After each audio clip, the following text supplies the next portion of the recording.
Saudara, Presiden Amerika Serikat Donald Trump mengumumkan tarif baru sebesar 10% pada hampir semua barang impor yang masuk ke Amerika.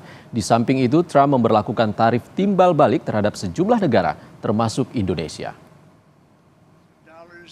Indonesia muncul pada daftar tarif timbal balik yang diumumkan Trump pada hari Rabu waktu setempat. Disebutkan Indonesia menerapkan tarif sebesar 64% untuk barang-barang dari Amerika Serikat, sementara Amerika kemudian mengenakan tarif sebesar 32% terhadap barang-barang Indonesia yang dijual di Amerika Serikat. Trump mengatakan Amerika akan menggunakan uang yang dihasilkan dari tarif untuk mengurangi pajak dan membayar utang nasional. In a few moments, I will sign a historic executive order instituting reciprocal tariffs on countries throughout the world. Reciprocal, that means they do it to us and we do it to them. Very simple, can't get any simpler than that.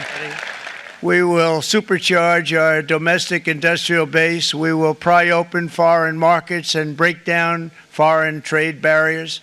And ultimately, more production at home will mean stronger competition and lower prices for consumers.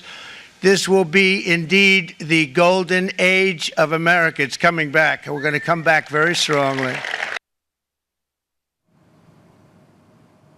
Terkait kebijakan tarif timbal balik AS sebesar 32% untuk Indonesia, pengamat ekonomi Bima Yudhistira mengingatkan potensi pelemahan nilai tukar rupiah dan kontraksi pasar modal. Akibatnya sejumlah sektor bisnis berpotensi menerapkan efisiensi hingga pemutusan hubungan kerja. Bima pun menyarankan Bank Indonesia segera melakukan operasi moneter dan menyesuaikan suku bunga acuan sebesar 50 basis poin. Sementara itu pemerintah sampai saat ini belum memberikan tanggapan soal penerapan tarif timbal balik AS terhadap Indonesia.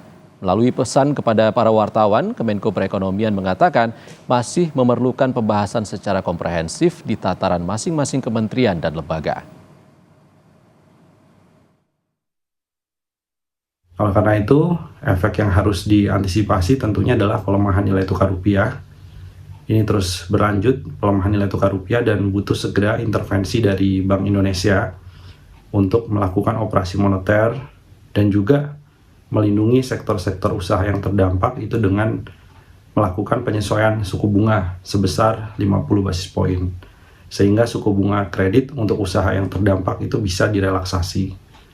Selain itu, pemerintah juga harus mulai mencari cara agar Indonesia bisa mendapatkan segera manfaat dari relokasi industri. Karena relatif dengan tarif Vietnam, kemudian Kamboja, Indonesia memang dikenakan 32% tarif resiprokal.